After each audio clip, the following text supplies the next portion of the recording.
He doesn't talk much about himself. He's quite busy, like a busy person. I would say that at some point in time, he got to know that he likes to carry girls, like, and he smokes, he drinks, and takes drug also. So I don't know deep about him.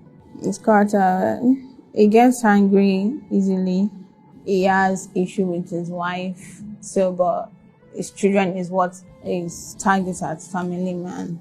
He wasn't into happy married life or something. He was just more of catering for his kids. I can't remember some of his friends that I met, but like remember their faces kind of really or their names. But I've met two people that I said friends something. I don't have 10 million in my bank account, so I have like 400 or 500 accounts. Michael gave me his laptop. He had two laptops, so I told him that I wanted laptop, so he gave me one, and that was what I sold to get the money. So it's a Mac Pro. I wasn't doing nothing when I was with him anymore. I was getting more from him than doing the ushering, so there was no need ushering. Ushering can be 15k, 20k. It gives me more than the ushering. The apartment where it was said it was leaking. So then they said I should book. They said it was free and I too was free. So like let's then see. It was Sunday on the 13th June. I decided to check online about the shortlets because it said that I didn't want hotel. There will not be Netflix or like it will not be fun like being in the house or something. So that was when I decided to check for a shortlet. So I sent it to him and he said it was okay. Then he said I should go check the place out. So I checked it and it was okay. Then he made payment. He sent 105. That was for like 4 days. After I paid the money, so after like 1 hour, he came. When he came, then we went to get food. We went out to eat and also get drinks. And we're just indoor, watching movie, drinking, smoking. He woke up before me, but I was still feeling sleepy and dizzy because of the smoke, drink, and the drug. So he asked what and what I need, like what we need. So I was like, we need to buy food and drug because the drug that we brought already finished. He sent the money to their account. Why the other one? He gave me the card because I was trying to make payments and it didn't go through. So he gave me the card. I didn't have access to his card, but I know the PIN code. Before I was leaving, he stood up to lock the door. But when I got in, I was knocking. As there was no answer, I opened the door, was already open, like it wasn't locked. And the duvet was on the floor, plus pillows. The couch was facing the door, and the bed was stained with blood already, and the floor where it was blood, and then music was on, the TV was on. The room was already disarranged, like someone broke in. Then I saw him on the floor. I didn't know what to do. I took my things with his thing and left. I was afraid. I didn't know if I have raised alarm, they would have arrested me for doing it because I and him were just the only people in the room. I just left.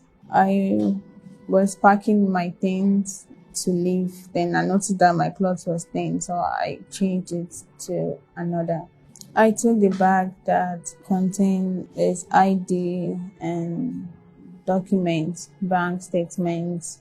My bag was already on the floor. I met my bag on the floor. And then the stuff it was with was on the TV set. That's where the stuff I took was on the TV set. So I just packed them and just put them into the nylon and left. I took his phone on the following week. I was home, then I went out to withdraw some money from the ATM that I was with. I withdrew 200. Before that day, on Tuesday, he already told me that he's going to give me the money that I requested for. And when I came out, when I was arrested, and they were saying I made away with 5 million naira, there was no 5 million naira in the account. I just did it. It's not like I had something to do with his death. I never had anything to do with his death. The lady that I rented the apartment from, I had to message her that she should please probably send the security guy to check on him. That I haven't heard from him. That's what I said to her. And they came to my house and they arrested me, took me to station. I didn't involve anybody. I don't know who must have come into the apartment. Definitely somebody did that, but I don't know who that person is. I don't know what happened when I left to buy the food. I don't know. Because of the thing I did after not alerting police and then also withdrawing money, I feel guilty for what happened. I did not kill him.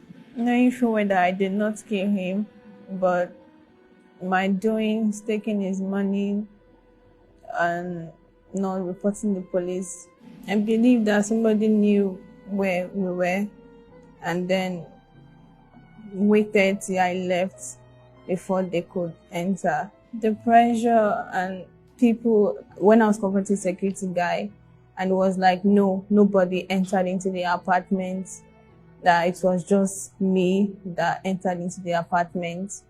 And knowing full well of what I did, withdrawing his money, I just took the blame on myself that since no one believes, let me just take it. No one is influencing my statements. I've not spoken to anybody, my relation or anybody. I've just been in the self since. Viewers may observe that the story the suspect recently told journalists during the parade about how she allegedly killed Mr. Usifo Ataga at the press briefing is at variance with the one she shared with crime fighters in our exclusive interview. Because of the contradicting statements made by the suspect, Chidinma Ojukwu, crime fighters decided to speak further on this matter with the Commissioner of Police to clarify some areas of doubt as it concerns police investigation. This is what CP Akim Odumosun had to say. That is the trait of an average criminal. She was here, we recorded all her. So at State CID, the night she was arrested, now we recorded all her. So even the lady that rented the place to her, now we recorded everything now. So we have that in, because if she now saw, I think something as an afterthought, then if it's going to prove out. But anybody thinking that police, so maybe trying to give her a pledge or something, that person is saying it out of mischief. And it's highly discouraging. For us to have risked our life, to have carried out our professional callings now and getting her, instead of the action, what we have done now, being appreciated and being encouraged to get further. So maybe it's just a way of distracting police, that when it's okay, when we castigate police, so then police will be discouraged. We're not able to go on long. No, we'll never be. So we are not leaving any stone unturned.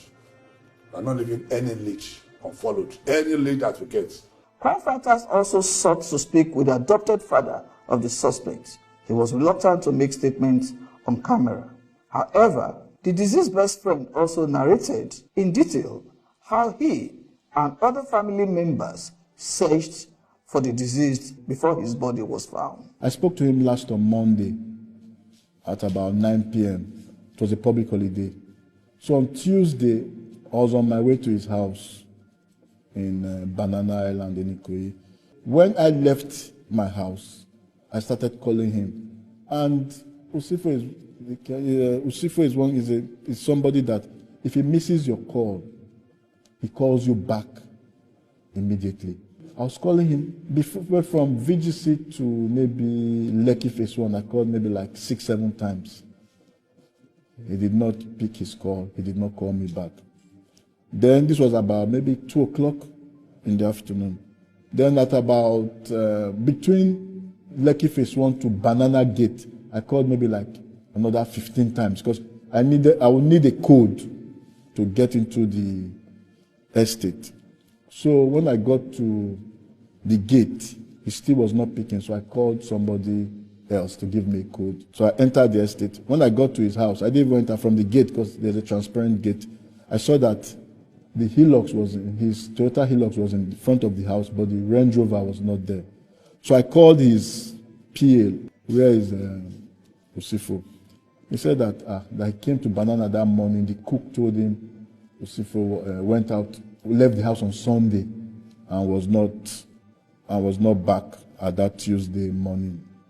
So I said, okay, have you asked Rahman, one of his business partner, and have you asked Rahman? He said Rahman said the same thing, that he has been calling him. He has not picked up his phone till that time, but he sent a message. So I was like, okay. So I said, okay, maybe when he's ready, he will call me back. I now got to VGC. I now met Gambo and the partner, Rahman. I said, show me the messages. So they showed me. And I said, because one, he's not a message person. He's a talking person. The English they use here. Usifo won't use this kind of English to reply, something is wrong. I don't think this is Usifo. So we now decided that, okay, in the morning, the next day we'll try and do a search. Usifo is the third son in a family of 4. He has 2 elder brothers and a younger sister, and his siblings, they all live abroad. And Usifo grew up as a child who was raised by very good parents in a Christianly manner, and he's a guy who's always had business in his DNA. He's always liked to do business.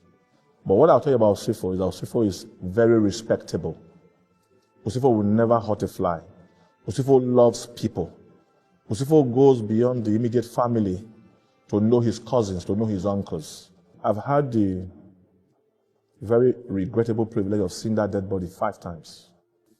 My cousin's hands were tied so badly that the rope entered his skin. The rope is right there as an exhibit with the police. That binding could not have been done by that lady alone. Not possible. Even if he was drugged, it is not possible, because I saw the lady and I saw my cousin. I said, this is not possible. Apart from the fact that he was tied, there were multiple stabs on his body. That is correct. Multiple. So that story of 2 stabs and neck is not true. He was stabbed in other places. His leg. In fact, in Yaba mortuary, the attendants were so dramatic that they told us clearly, the stabbing here was so bad that it's a hole. The guy stuck his 2 fingers into my cousin's body in my presence. I am serious. The Doppler vein, he was stabbed here deliberately. So he was just stabbed on the neck. No, he was stabbed on the Doppler vein twice. He was stabbed on his body multiply.